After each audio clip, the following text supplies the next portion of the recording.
অনেকেরই ধারণা যারা আমরা শহরে বাসায় থাকি তাদের সংসারে কোনো কাজ নেই। তারপর যদি থাকে একজন হেল্পিং হ্যান্ড তাহলে তো সোনায় সোহাগা। আসলে কি তাই? হেল্পিং হ্যান্ড আমাদের কাজে সাহায্য করে নাকি আমরা তাদের কাজে সাহায্য করি, এটাই তো মাঝে মাঝে আমি বুঝতে পারি না। আসসালামু আলাইকুম, কেমন আছেন সবাই? মাঝে মাঝে রান্না করতে ইচ্ছে করে না, যদিও রান্না বান্না আমার খুব পছন্দের কাজ, তারপরেও মাঝে মাঝে সেই পছন্দের কাজটাও করতে ইচ্ছা করে না।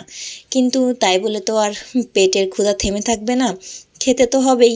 আমার যখন রান্না করতে ইচ্ছা না করে তখন আমি ফ্রোজেন করা খাবার দিয়ে চালিয়ে দিই। এই যেমন আজকে ফ্রিজে লাল শাক সিদ্ধ করা ছিল, শুধু বের করে রসুন তেলে দিয়ে ভেজে নিচ্ছি। অন্য চুলায় ভাতটা বসিয়ে দিলাম। আর আমি যখন গরুর মাংস রান্না করি তখন সবসময় একটু বেশি করেই রান্না করি, খানিকটা বক্সে করে ফ্রোজেন করে রেখে দেই। যেদিন রান্না করতে ইচ্ছা করে না সেদিন এভাবে বের করে জাল করে নিই। ব্যাস, রান্নার ঝামেলা থাকে না।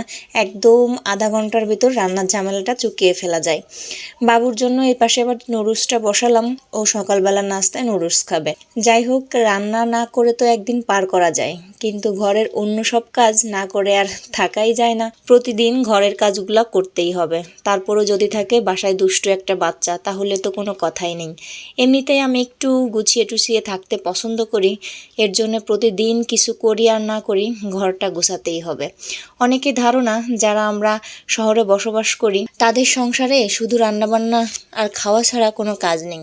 তার উপর যদি থাকে কোনো হেল্পিং হ্যান্ড তাহলে তো পায়ের উপর পা তুলেই নাকি আমরা খাই। কিন্তু বাস্তব চিত্র তার পুরাই উল্টা। এই যে দেখুন, কাজের খালা আসার আগেই তার কাজগুলো আমার গুছিয়ে রাখতে হচ্ছে। সে এসেই ঘর ঝাড়ু দেবে, কিন্তু ঘরের অন্য সব কাজগুলো কিন্তু গুছিয়ে দিবে না। তাই তার আসার আগে আমি সব কিছু ঝেড়ে পুছে একদম পরিষ্কার করে গুছিয়ে রাখছি। অনেকের চোখে এগুলা কোনো কাজই না। ভাই, ক্যামেরার সামনে সব কিছু কিন্তু করে দেখানো যায় না। আমরা যারা সোশ্যাল মিডিয়ায় কাজ করি তাদের কাজ দেখে অনেকে ভাবে এটা কোনো কাজ হলো নাকি। সংসারে অনেক কাজ থাকে যেটা সবসময় ক্যামেরার সামনে করা যায় না বা দেখানোও যায় না। এই যে খালা কাপড় ধুয়ে গেছে, কিন্তু কাপড়গুলা মেলে দিতে হচ্ছে আমার।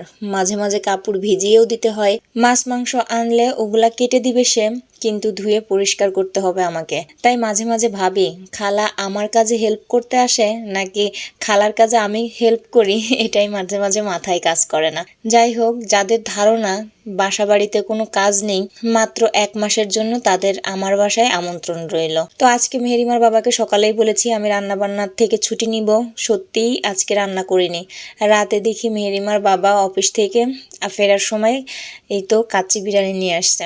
আমি তো মাঝে মাঝে এটা করি, আর মেহেরিমার বাবাও খাবারটা বাইরে থেকেই এনে দেয়। মানে আমার কষ্টটা সে বোঝে আর কি, এটাই আলহামদুলিল্লাহ। তো আমাদের গৃহিণীদেরও কিন্তু একটু ছুটি কাটাতে ইচ্ছে করে, তাই না? কি বলেন? আজকে এ পর্যন্তই। ভালো থাকবেন সবাই। আল্লাহ হাফেজ।